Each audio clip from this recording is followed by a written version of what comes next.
We're live. Hello and welcome. Welcome to Ask the Expert, a digital web series that offers practical information on finance and business. I am your host, Nicole Pride. So today, everyone's in for a treat as we have returning guest Martin Pratt. He is no stranger to the D Free movement. And in fact, if you caught an episode or two in the past, you'll know that some have referred to him as a tech OG. But there's so much more to Martin's story than the technology piece. Of course, that's a major part. But he is also a digital strategist, and he's deeply rooted in the book publishing industry, which brings us to our topic today. We are going to delve deep into how do you get started with self-publishing your own book. And Martin's going to show us all of the tips and tricks and information we should keep behind and behind the scenes to get started. So, Yes, yes. Marty, thank you for being here today, making yourself available and sharing all of your knowledge.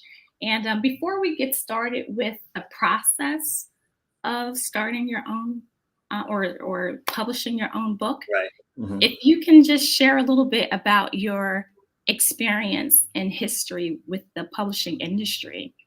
Absolutely, absolutely. And I have to say, thank you, Nicole, for stepping in and stepping up and being our host. We are excited, for the future of what you're bringing to the table, and also, your video last week was on our highest view video, so that sets the tone for for what's coming. So I'm Okay, excited. well, great. Thank you. Absolutely. And shout out to Dr. Sories, who, is handling business there in the Black Mecca of Martha's Vineyard. I always say Martha Stewart. I don't know why I keep saying Martha Stewart every time I speak about Martha Not quite the Stewart. same, but Yeah, okay. kind of. But yeah, so books for me is a love. My mother made me read when I was yay high, and that's how I actually got started in learning to love literature. And so I read when I was 4, and I would go to a library and take out books when I was 5 that I could adult books. And the way back then, people were very hands on. They were like, prove to me you can read. So then you can take out Moby Dick. And I would pick the hardest and I would read with passion, as I was trained to, because I was homeschooled until I was 6. And grew up in New Jersey, grew up in East Orange, New Jersey, and went to high school downtown Newark. And once I got to New York at 18, I realized I had a cousin who we call affectionately Auntie, and she has a bookstore. She had just started the bookstore, really. Um, and it was in one part of Harlem, and then they moved to the current location. So it's been 23 years that the family bookstore is there. It's called Sisters Uptown Bookstore. It's Mhm. the oldest Black bookstore in New York, New Jersey, and Connecticut area. That's We're not the awesome. oldest on the East Coast. The oldest is in Philadelphia. Mhm. But 23 years in the business, and so I was there, for when Elin Harris was still doing, was alive and doing books, and Eric Michael Dyke, not Eric Michael Dyson. What am I thinking about? I'm thinking about Eric. I can't think of his name. He just passed. Dang it. But one of the famous other Black writers, and a lot of L.A. Banks. She wrote the books on the series on vampires, and the reason why True Blood, the TV show, was produced was because of her and Anne Rice. So unfortunately, we've lost a lot of Mhm. great Black writers over the years. Um, but a lot of them came to that bookstore because we were the small bookstore, 800 square feet. The bigger one, the sexy one, was Human Bookstore down on 125th Street in the Magic Johnson Theater space, and our little uptown bookstore, because in Harlem there was sort of a politics. If you were past 145th Street, it was like, you know. But anything from 145th to 125th or 116th was like, oh, Black. So we're technically in what's considered Washington Heights, Mhm. and right across the way from the Bronx and the bridge right there in the Yankee Stadium, the old Yankee Stadium, not where the new is at. So we would get people from New Jersey, Inglewood, a lot of come over the bridge, and then we would get people from the Bronx, and some from Harlem, right across the street from a school. So our little bookstore, at the time, I was really burned out of tech, and I was trying to figure out what I want to do next. And it was really 2000, and I was really trying to understand what was happening. And so I landed a super job running, being a super for 3 brownstones. And so I lived rent free and just happened to be around the corner from my aunt's bookstore. Mm. So I went to the bookstore, and my cousin was going to college, and my aunt needed somebody to run it during the day. So I volunteered. And that's kind of how I got started in publishing in books. And at that same time, MySpace was big, and I was deciding what to do. So I wanted to do something on audio, and I had pitched a tech radio show, and I got turned down by 99 stations, Connecticut, New Jersey, and New York. I went, or I emailed, or I called, and I had money, and they still, they were like, nobody wants to listen to a technology talk show. Like, please. But one station said yes. It was down the street from where I lived, sort of like about 20 blocks down the street, but still you could walk down Amsterdam Avenue. So we're at 156 in Amsterdam. And so City College has a local station called 90.3 FM, WHCR. And I got on the air, and I on Monday nights at 7, I did my tech show, and I would leave the bookstore, close the bookstore down, go down the street to the radio station. And I wanted to merge those two things, my love of books, the bookstore, and tech. And at that time was MySpace. So I said, why can't I do marketing for books on MySpace? Nobody else was doing, in Black world, nobody else was doing that. So I took a lot of authors over to MySpace and helped a lot of authors get their first MySpace page started. And that's my kind of start in tech, in publishing, marrying or marrying or merging tech. So I think it's just so interesting, and kudos to your family for instilling a love of reading, which is almost unheard of today when you have the competition with technologies and gaming, and Yes. reading doesn't seem to be high on the agenda for most young people today. And I think also that speaks to the evolution of the book publishing industry. So you're talking about paper, and then a lot of people say that they read, but they're really listening to books, right? Right. Yeah. And so a quick question, what do you prefer? If I must be honest, I do listen to a lot of books. It's just the convenience of it. I can do chores around the house, I can drive, Right. and I can knock out a couple books if I wanted to in a week, So I do love the convenience of it. However, I just got invited to a book club with some other moms, actually. And so I'm excited to join with other women on that. So, yeah. So funny little side tidbit, Black women listen to more podcasts than anybody else in the United States now. And they actually are the largest fans of true crime podcasts. Oh, crime.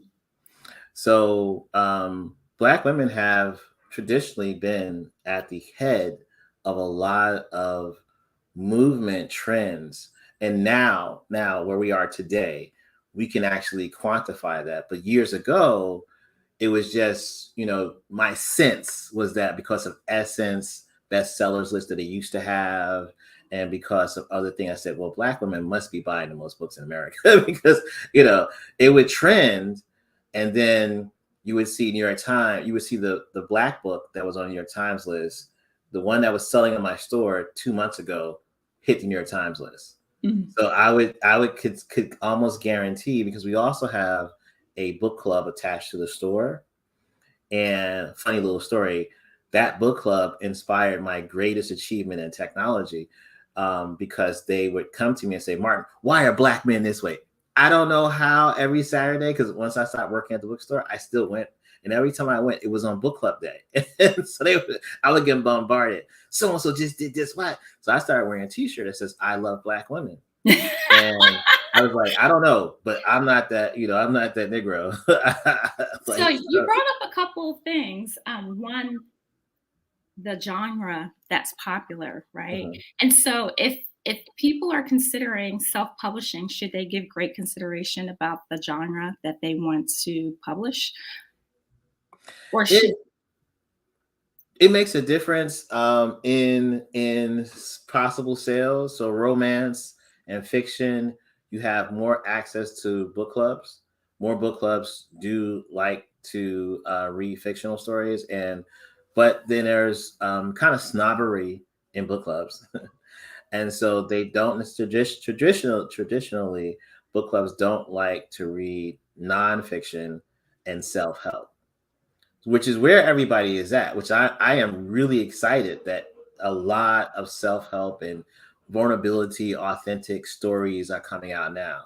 Whereas in the early 2000s, we had Michael Bazin and Zane, and you had all these authors writing these romance and fiction, and then the era of street fiction came out, and you had a lot of drug dealer stories and hood stories and stuff like that. And so it was funny because book clubs were banning the street novel, like they weren't reading. Oh, we're not going to read that. Mhm. But then, as street fiction became more, normalized, and you had some, really successful, like Cash Money Records got into Cash Money Books, and you had New York Times bestseller street fiction, which is Quan and Wahida Clark and a lot of those type of authors. The book clubs were like, well, we'll go ahead and grab this book, and I'll read that.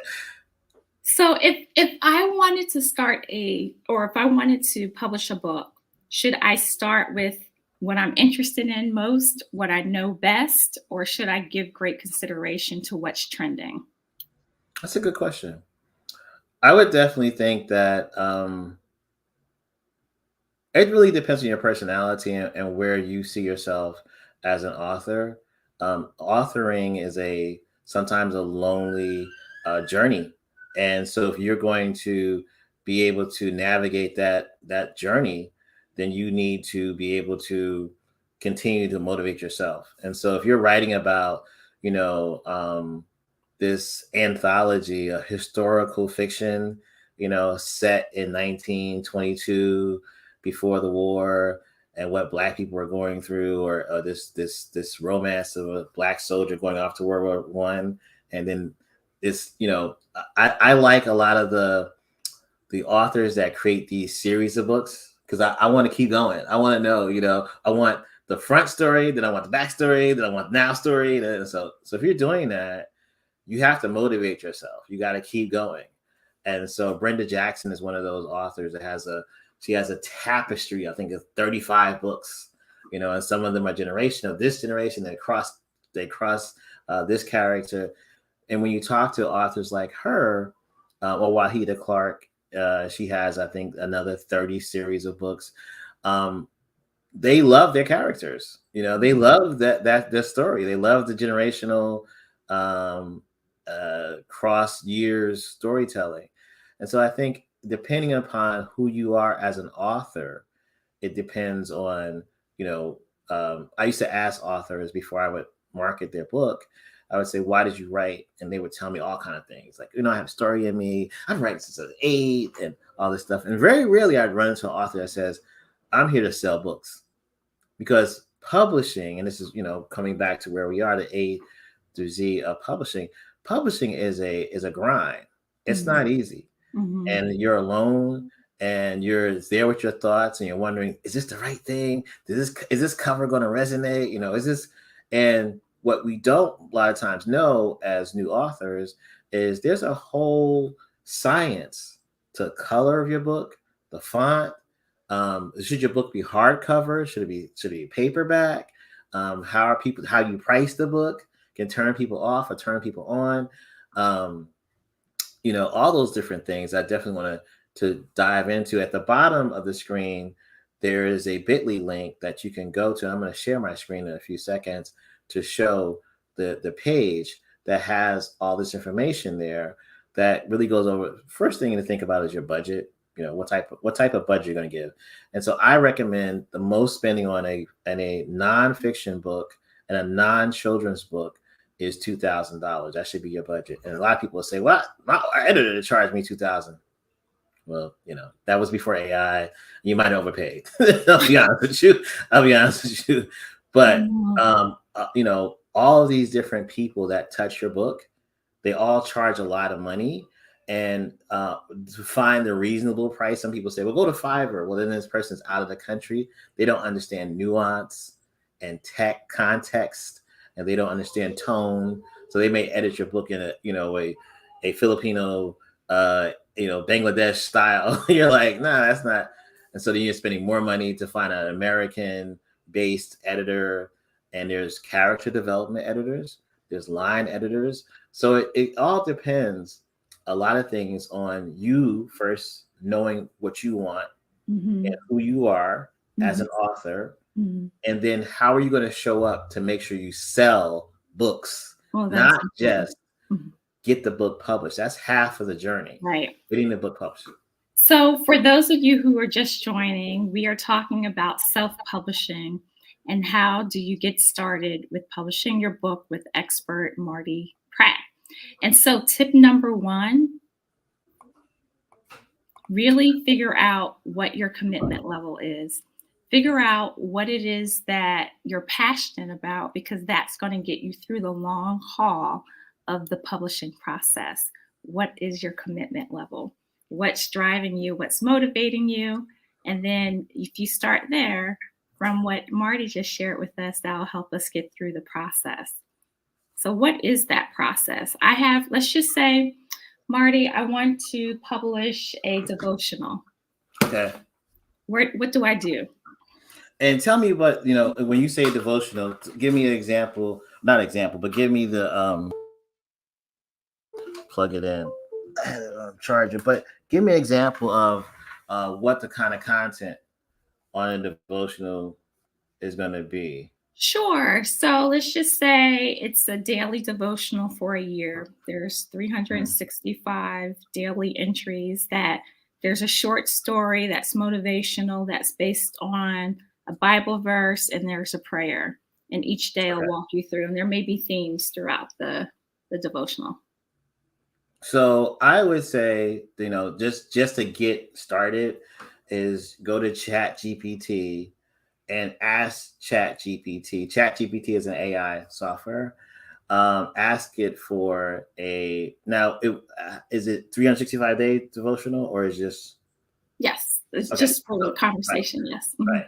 So ask it, can you create, and the what do you call it? Denominational, create the devotional in the denomination that you are. Create, a Baptist or devotional, 365-day devotional, and see what it gives you. Just look at the framework. This is just to get your mind right. Like, oh wow, and and then what?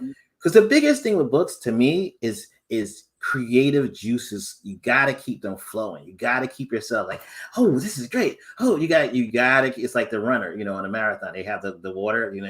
You constantly need little things that motivate you to keep going.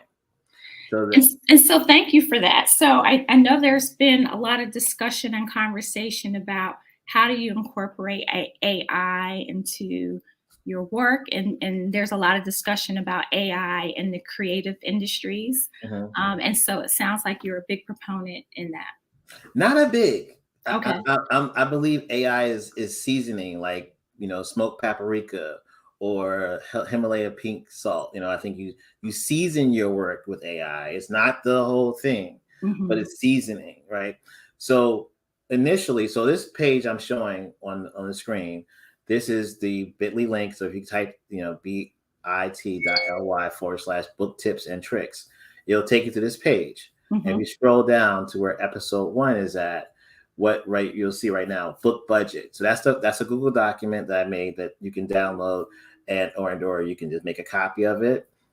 Please don't write on it because but I didn't lock it. So whatever happens. I'll just make another copy. But my point is that that's your budget. So it talks about the cover, talks about the designer, gives you all the things you might need to. Again, excellent. I believe you should try to budget between $2,000 and $3,000 for a regular book. Now we have a question on the screen that says, why do children's books, from David, thank you, David, for tuning in, why do children's books require higher financial commitment? Because of the illustrators. So illustration requires that usually illustrators are anywhere from 2,500 to, depending on the page amount, how many illustrations you have in your book. So let's say the children's book is 20 pages. And so that means 10 pages of illustrations probably. So think about, when you hire an artist, you're hiring them on a per page, and they're doing it from their hand. And of course, Black children's books need to look like, Black children. Like that's a big thing in the book world, especially if you're self-publishing. And keep in mind, even though you're self-publishing, you still want this book to be on a shelf or on a counter. Like at our family bookstore, we have books that when you first come to the store, they're right there on the counter.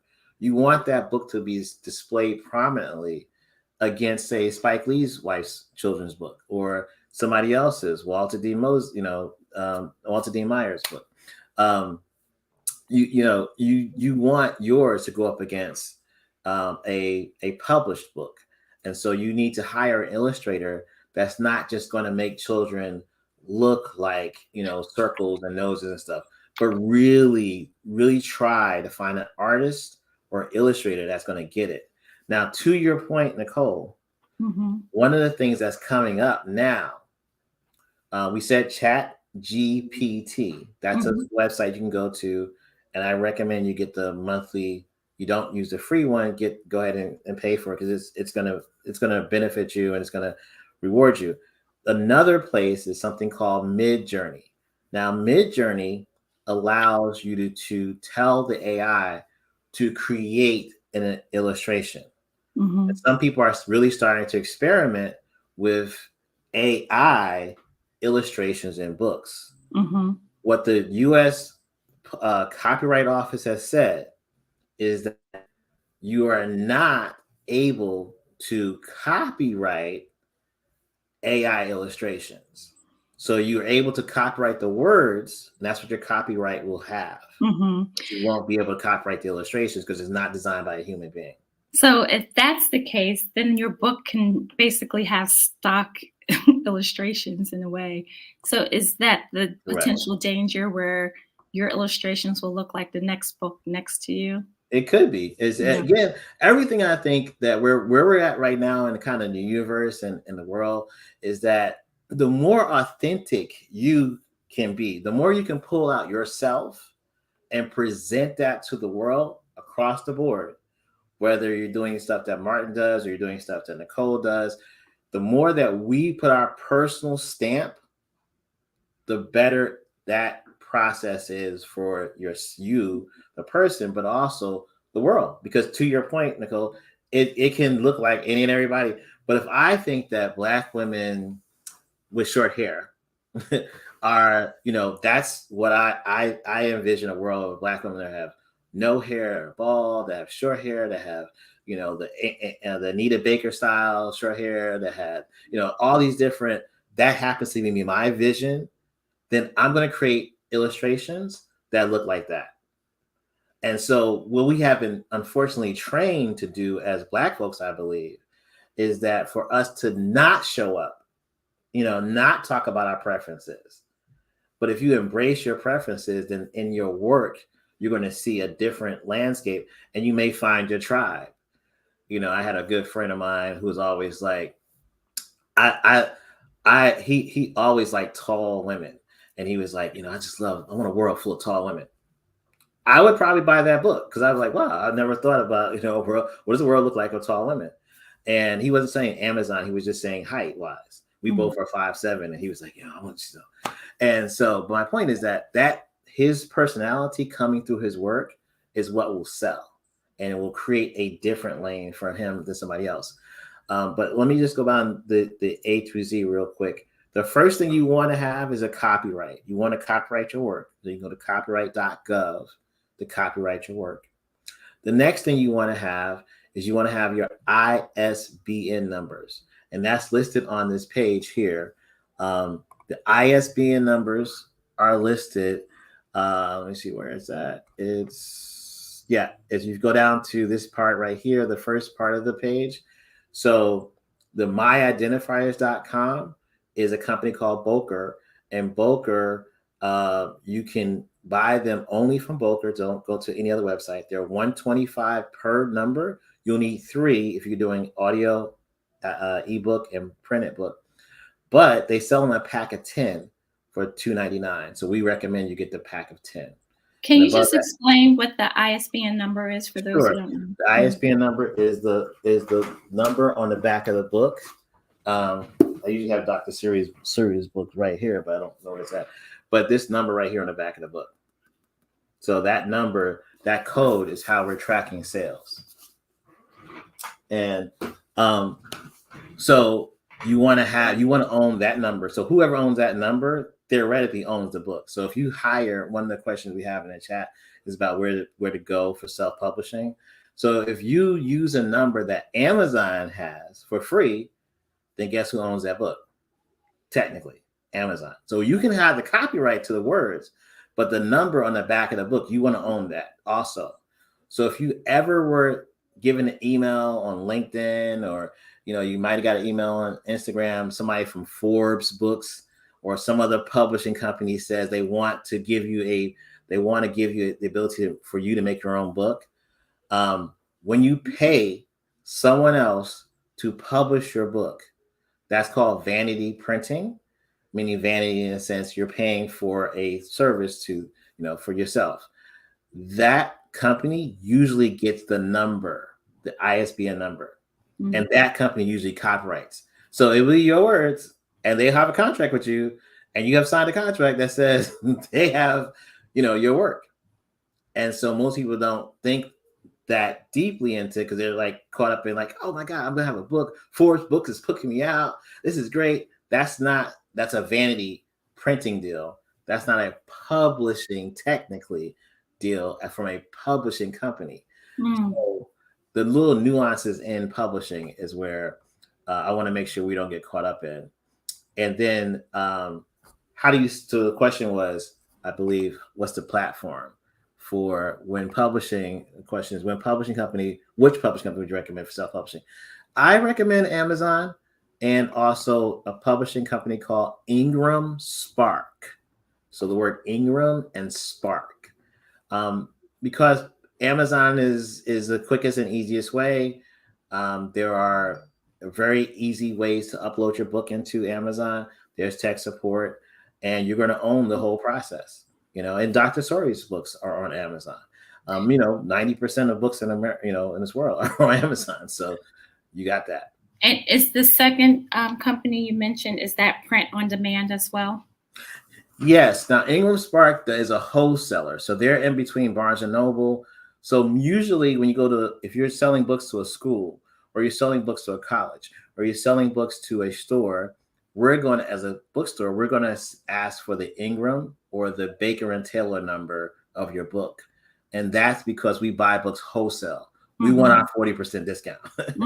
So the challenge with that, you got to be very careful about figuring out, yes, you want your books in Barnes and Noble, or yes, you want your books in Books A Million. But because it's a store, there are chargebacks. So let's say every Barnes and Noble got 20 copies of your book, but you sold 5 here, 7 there. At the end of the month, or at the end of the period, whatever time period they have the right to return 13 books or 15 books, and that number, because you were paid when the books go out from Ingram. Okay. Now that number is deducted. Now you're in the negative. You need to pay Ingram back the money they gave you. So you have to be very, be very cautious with how you decide to push your wholesale. My suggestion is get a guaranteed sale. Like go to a school, not go to a school, but going to a district superintendent or a principal, and you want to have this conversation, or you're going to your alma mater, your college, and you're having a conversation with that bookstore at that college, and you're saying, hey, I want to come back. I like to do a book signing. I have a new book out. You develop that, And then after that, you figure out, you use an Eventbrite or something that has people pre-register for that book signing. So then you even know kind of how many people might be there. Right. And you tell them to order less than the amount of people that registered. And you yourself go buy your copies of your own book from Ingram or Amazon, and you bring the extra copies with yourself. In case, yes, more people come or less people come, you'll have that ability. So if I have an arrangement where Barnes and Noble says, okay, we'll take 100 books, and then they don't sell 100 and they return them. Is that like within a contract? Do I know how long I have for them to sell before they return? How does that work?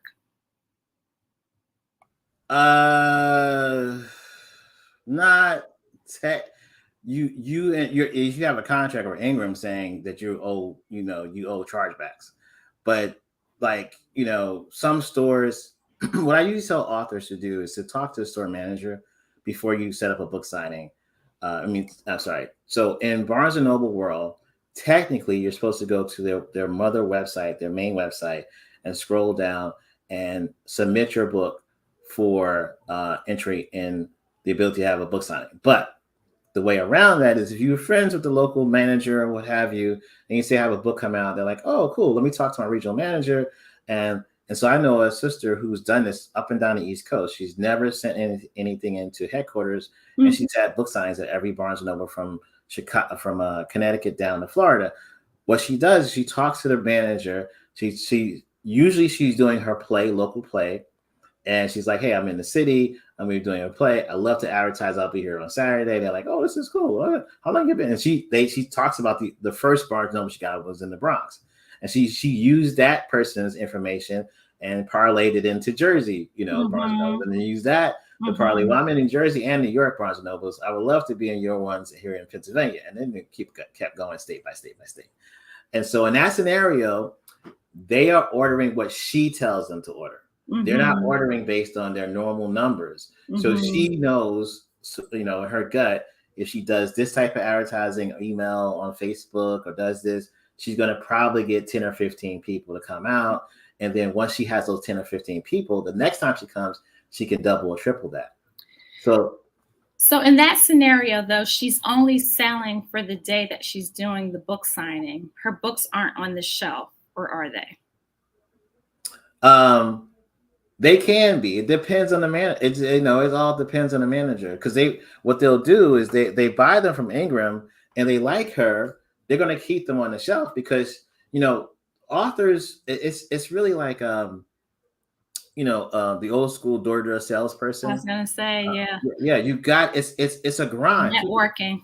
When back in the 2000s, when Michael Bazin was out and a lot of the big published authors. They would, they would swoon in and the books would arrive and they would swoon out and that was it. But the regular authors who came up from the street, so to speak, they would have their books with them in their car and they would drop off 2 or 3 copies to review and then say, give us 2 copies for the bookstores. And then we would be reading one or something. People like, oh, what's that cover? Oh, what's that? And then we'd say, oh, it's this new book by so-and-so. Oh, I want to buy that. How much is it?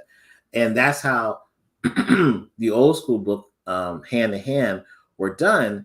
And that required a relationship, which I still think that sales requires a relationship. We have 2 questions in the chat that I haven't shown yet. One, I'm unsure. I'll take your suggestion how we deal with this. It can be fixed, but it's a deep question. Because I have to know a little bit more information. So I don't know if we want to have them email or have them go to our Facebook page and leave this. This is on YouTube. So for very specific questions like that, is there a way to contact you? Oh yeah, sure, definitely. You can just let me put my email in the chat. I'll put it in the chat on YouTube. This is coming from YouTube. Thank you for tuning in, Venus. And the next question that Venus has is a good question, though. How do you get a book published through Amazon and sold at Barnes & Noble? You go to Ingram Spark. Ingram is a separate company to Amazon, so it's two different things we're talking about. To Venus's question, schools and universities and bookstores don't like to buy from Amazon. So the Amazon is almost a marketing tool and individual sales. The Ingram Spark is more corporate and store sales. That makes sense. Got it. And it's so interesting because it seems like you're suggesting two different ends of the spectrum. So in one Yes, sense, yes. we're working with AI, right, to help Mhm. us publish a book. And then another sense, there's like old school door-to-door marketing that's still involved today, is what I hear you saying, Yes, to get that coveted real estate in some of the bookstores. yes. And so you're absolutely right. There's multiple. So ebooks are also a whole nother thing because in romance, what do they call it? I forget the title, but it's specialized. It's like, say for instance, you are only interested in there's different sections of romance. So if you're only doing hero romance where the guy's always a hero, or there's all these different type of romance novels, and they're bite-sized books also, what do they call it, novellas. Hmm. So Amazon has a newer thing in the last 2 years where you can sell a chapter by chapter, and people have made millions in that Mm, genre because people like to binge, or people like to be episodic. I call it episodic content. mhm. Episode per episode. Yeah, okay. I Mhm. like to get the whole book and just give me, and I read it as I want to. But I'm an old school reader. Some people like to be fed the piece every single week. Like, ooh, what's gonna happen then? Ooh, what's gonna happen then? That type of thing. So for ebooks, for audiobooks, which you like and love, and for printed books, and within printed books, there's paperback and hardcover. Those four, we call them verticals, are all different. Mm, The customer is different. The mhm. way in which they consume the content is different. And so you can't really apply. It's like, what you do on Facebook, you can't necessarily do on Instagram. What you do on Instagram, you Right. can't necessarily do on TikTok. What you do, it's these different nuances that create the success path for you. And in content world, we like to call this being omnipresent. And so authors, I didn't think about it until today, Nicole, but authors have been omnipresent for decades because you had to, like, the book club people, they ain't the people at the book festival. And the Mm. book festival people, they're not the college bookstore people. Like, you had to have this different hat from, each of these different audiences that you were selling to. Right. And I think that goes back to your point too. In the beginning, when you said to really know yourself and what your commitment level is, there's some education to know about the different options that you have and what makes the most sense for you. Because it sounds like even if you're going to release content chapter by chapter, it sounds like you kind of need a following, a base already. So, is that Not really. I speak to Renee's question. Titles are not covered. Title, you can't copyright a title. You're copyrighting your work. And so the Reverend Lanier just put up a comment that threw me. So, hey, Reverend Lanier from LinkedIn. Yes, definitely hit me up. I love Reverend Lanier. He's such a good brother there in Michigan. Um, but back to Renee's topic. So the cover can't be copyrighted. And we have in our family, when I say our family, I mean I call my extended family on the internet my family. So within a family, we have a sister named Auntie Donna Brown. You can just Google Auntie Donna Brown. She's a former federal trademark attorney, and she's excellent. And so when I speak on different things from the Copyright Office, I'm speaking about what Auntie has told me. And recently, we just had a conversation about book titles going to book movies. Going to turning into movies and movie titles and all that stuff. So you can't protect the title. And when she said how to keep others from having your title, you do something unique, like Get 'em Girls. So Get 'em Girls was a group of sisters, I think it was 3 or 4, who had a cookbook, and you can Google this. They went to the top of cookbooks in early 07, 09. And they did it in a way that nobody else has tried it again, which is they cooked in homes for as far as their book signing. They did home book party, cooking parties. And they got to Oprah, they got to Essence, but nobody else has come out with the Get 'em Girls cookbook, because it was, it's like Sakatumi cake and, get 'em girl, it was that energy. So to our earlier, comment about being authentic and being yourself, right? The more you can be authentic and be yourself, the more that comes through in your titling or your domain name. I was going to say, get a domain name. This is Nicole's, space of communications, because if you communicate properly to your audience, there's only you.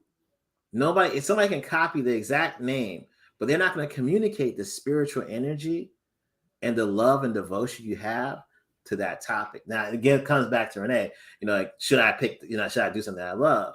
And we know if you do something you love, it's not work. It's a passion and it's purpose, right?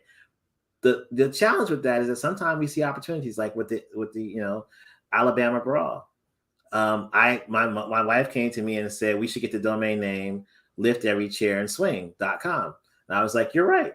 Now, do I believe that everybody should lift every chair and swing? No, but that was an opportunity for marketing to get that domain name. So we got that domain name. We're going to use it. But my point is that sometimes in life, you have those opportunities. And other times, it's really a passion project for you. And that's how you protect, by diving into your passion project. I agree, getting the domain name right away. And you can do that relatively inexpensively, to get that and have it so no one else can use it. And then also, if you want to create a mark around it, if you're really trying to build a brand, you can copyright the mark. What's the mark? Let people know what the mark means. Like a logo, basically, is what I'm saying. The image that represents whatever your phrase is, and then that's the way to get around it. Right. Be like, I think Get 'em Girls, the E was less slanted. It was like Get 'em, and the E's were all slanted. And so it was a little different, kind of like the E for esports or whatever, that electronic art sports, the E. And that's a good point. The mark, for those of you that may not understand trademarking, the mark is what you actually are able to trademark and protect. So when Renee was talking about protecting something, Renee brought something else up that is on our list. If you go to this website, this list that we see scrolling, there is a section on there about covers. I do have a section in there. I think it's at the beginning. Book cover hurt sales fix. So yeah, book covers can hurt the sale, but there's also picking the right color. If you scroll past that article to the very bottom, and it has Cover Design Studio best colors book covers. So those two things, to Renee's question about the spine and being intentional about the spine design, those two articles kind of cover that. And this is a gem right here. I love this company, CoverJig. You get to design your cover for $25. So yes, people just charge $500. Yes, but if you go to Canva, they have book covers already designed. You bring the cover from Canva, the right size, in the CoverJig, $25. Or you want the $49 one that lets you make as many and unlimited changes to your cover. You're done. Like this, it's the right size for Amazon. It's like you don't know how much money you save by using coverjig.com. What about those technical details about the specs? What resources do you recommend for that? If someone's not, they don't do design, right? It's really foreign to them. How do they get past that hurdle? It's funny you should say that, because I think I just closed his stuff. But there's a guy I use on Fiverr, so I'll put my email. Can I put my email out? There's a guy on Fiverr I use, and I think I can go here to let me see, banners. Yeah, okay, edit this banner. I'll put my email right here on the screen. And so that's my wonderful 23-month-old who decided to come in on Daddy's interview. And I love when she comes in, because she's always saying, yeah. And that's like, okay, thanks, Sora. You're cheerleading for her. So the guy I use on Fiverr, he's about $90, and that's all he charges for layout. Most people charge anywhere from 500 also and up. But this guy, I've been using it for the last 3 years. I've dealt with 120 authors over the last 3 years, and never had a problem with him. He's on time. It's not a super complicated thing for layout. It's just you need an expert who's good at laying out the book. Mm-hmm. That's it. So Right. I gladly share my contacts because I feel like I've been in the business for a long time, and I'm not making money from the way I used to from marketing. I'm making money from other things, and this is the low-hanging fruit for most authors. And this is also a lot of pain points for most authors. So if I can solve those pain points, I'm happy to solve those pain points by handing them off to people that we would normally say it's $250, and I pay him $90, and you're not doing that. At least I'm not doing that anymore in the book industry. There may be some other people, but a lot of us are like, look, just get the book done. Let's just get the book done, and let's To make that sure. point, I know some illustrators too, if you want to add them to the list. Oh yes, I would love to recommend. And that's a big pain point. That's for children's books. That's one of the biggest pain points people have is the illustrator. I know at least 4 I can think of already. Oh my God. Yeah, we gotta. And so I just want to also make sure on this resource, this is awesome, by the way. Thank you for making this resource available. This is really rich information. Do you have on there the different types of book options that you mentioned a minute ago? I don't want to gloss over that. When you talked about, print versus ebooks versus audiobooks, because I think for someone who's at the very beginning stages, doing that homework initially is going to help them be that much more effective and efficient and successful. Do you have a little blurb about each, or can you add that? Yeah, I can add that. I don't think I have that. I think that so to the question that just popped up, the list is at the Bitly link. So Bitly. That's scrolling at the bottom. Right, books, tips, and tricks. I probably should just have book. Well, book tips was taken, but anyway, sorry. I was gonna ask when you said you're saying separate. Are you saying give a resource per like audiobook, per like print book and stuff like that? Just things to think about. You had talked about yes. Okay, the different options and how they're different, and the audiences are different. That's really key to helping someone. So you have to do that strategy a little bit in the beginning, right? Right.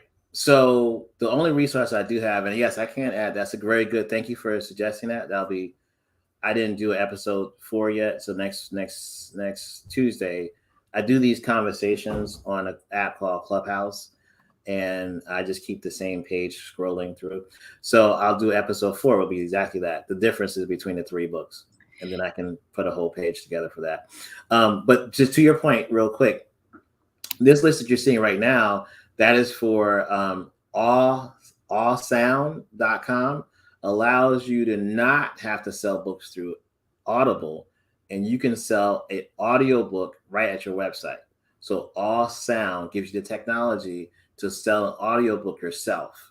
And then they keep 20% and you keep 80%. That's better than the 60-40 split on Amazon.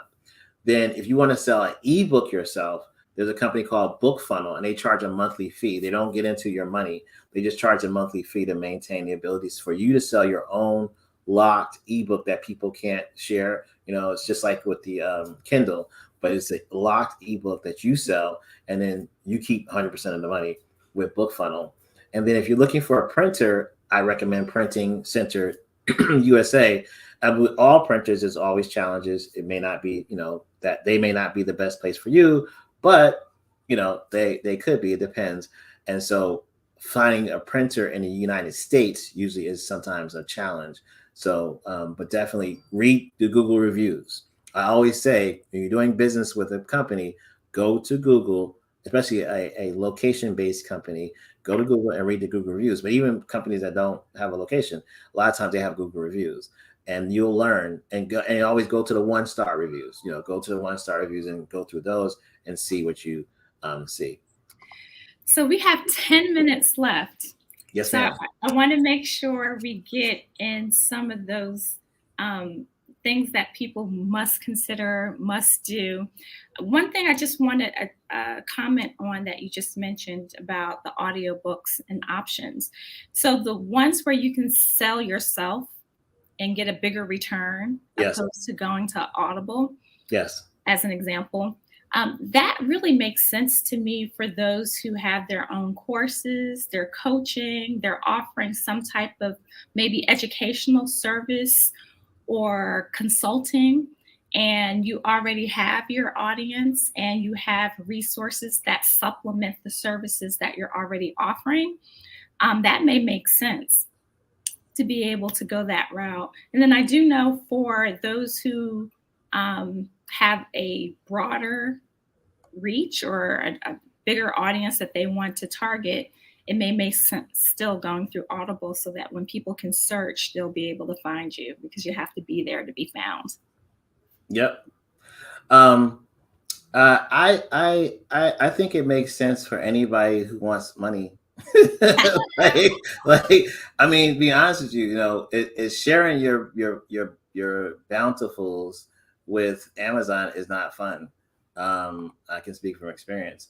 And so, one thing I will caution, so must know, is if you're deciding to go after a publishing deal from a publishing house like Random House, Simon and Schuster, Penguin, Hachette Books, Ultra Books, any of the major publishing houses in mid-level, we have a lot of local in New York, Brooklyn, local books, we call it book publishing companies, Philadelphia, LA, Boston. There's a lot of local publishing houses. So top and mid-level. There's a thing called royalties. And royalties are pennies on a dollar. So whereas Amazon, you're getting percentages, which is great. So if you sell your book for $20 and the percentage with Amazon is 60-40 split, then that means 60%. So 6 times 2 is 12. So you get $12, right? So you're purchasing your book at $12 or your whatever the percentage is that you're getting. And Amazon says, I want 8. So, but when you get a publisher, you get percentages. I'm sorry, you get royalties. And royalties are pennies on a dollar. And I call it pain pennies. I just don't know, how people survived on royalties from books. You had to hustle. You had to do 30 books because you couldn't break even until you get to the 15th book or 20, because you're getting pennies. And so what happens is, to me, to answer your question, is that it becomes, why did you publish this book? Why are you doing the book? Are you doing the book to make money? If you're doing the book to make money, yes, you need to pre-sell the book yourself and use those pre-sale numbers or that money to go find a printer that you can really be in alignment with and can print the book the way you want it. And then you have maybe 100 or 200 or 1,000, not 1,000, but 100 or 200 books that you have sitting. And then you now have that, and you go to Amazon and you release the book on Amazon, and you're making your money from your physical copies of your book.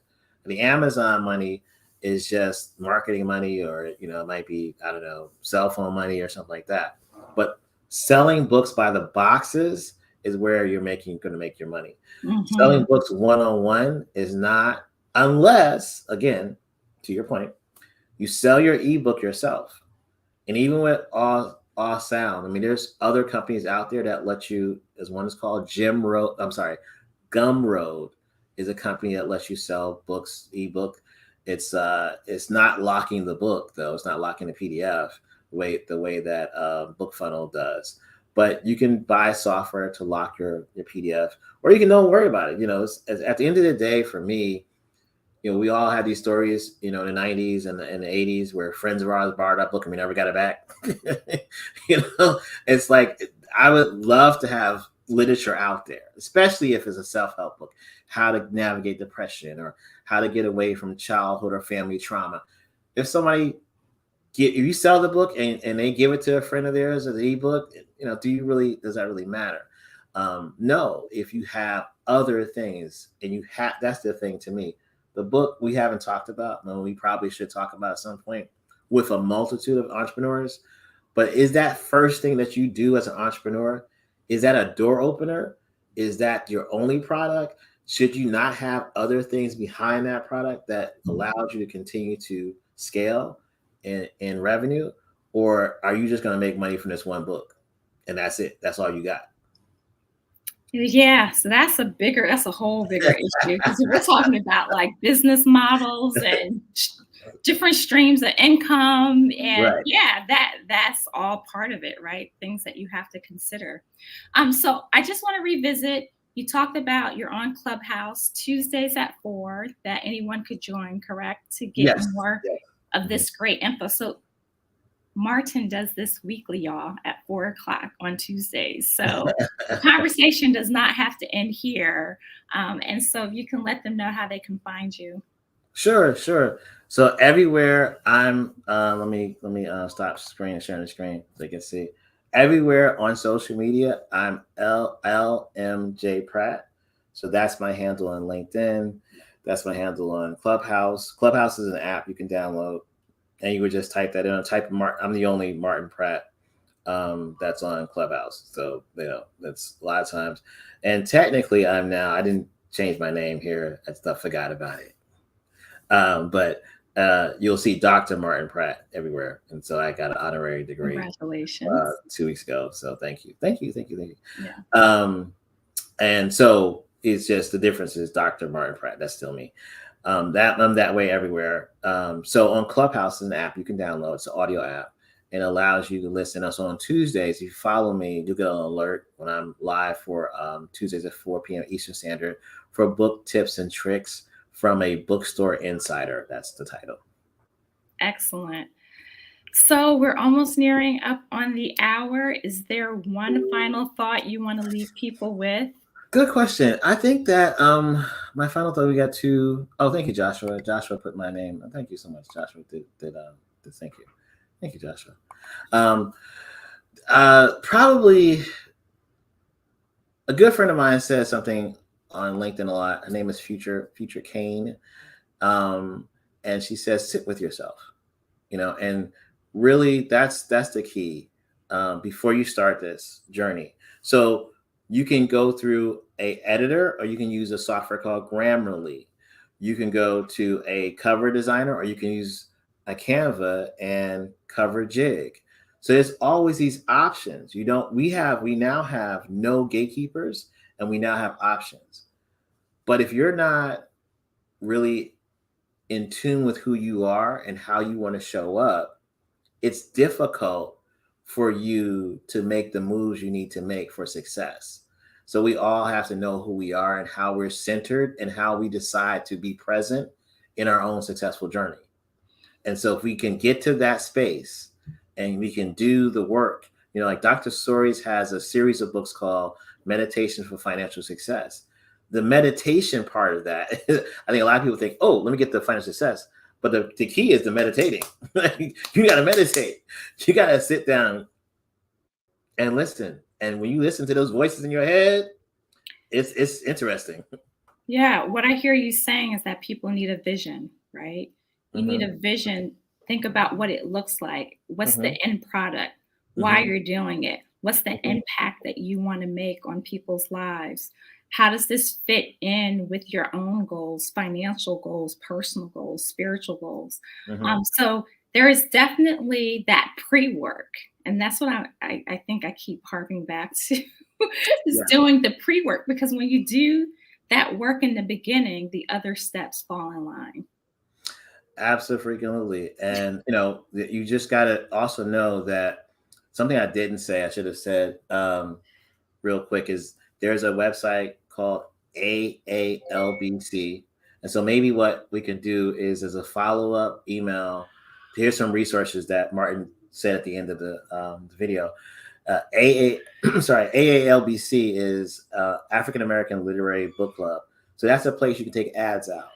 And then we have the Black Librarians Caucus of the ALA, which is the American Library Association. So there are groups and associations that you're not alone in this. My point is that. And ALBC, he has a list of all the Black book clubs in the country, and he keeps it up to date. So you're not, sitting in your house at the table or at Starbucks and just like in front of the laptop, like, okay, what now? Like you have, we'll A say, community. pseudo family and friends Mhm. who are there and can be resourced for you to ask a simple question. There is this wonderful man named Richard Ashby. He is the founder of a concept called the Tool Library. He's been a librarian for 30 years. He's on Instagram, and Richard loves helping authors, and he gets you into the Library of Congress. He helps authors get into the Library of Congress for free. So there's a ton of people out there that want to help and want to see you succeed. You just gotta, as they say, closed mouths don't get fed. So you gotta ask the question. All right, that is the final word. So thank you. This has been such a rich conversation, so much information. Just like I think most of us out here, we will play this back and write notes and definitely go to your document. Check out all the resources that you mentioned to help us move forward in this area. So this is just great. Thank you. Sounds like we might need a part two too. Maybe we do a Probably. survey Um, and find out. and think of, I always tell people, think of giving books for the holiday season. That can help a lot. The more that we give books, because books are the gift that keeps on giving. Definitely. Awesome. Well, thank you. Thank you, everyone. We appreciate you spending time with us this week, and come back next week, same time, same place. Amen. We'll see you guys next week. Have a good one. Bye.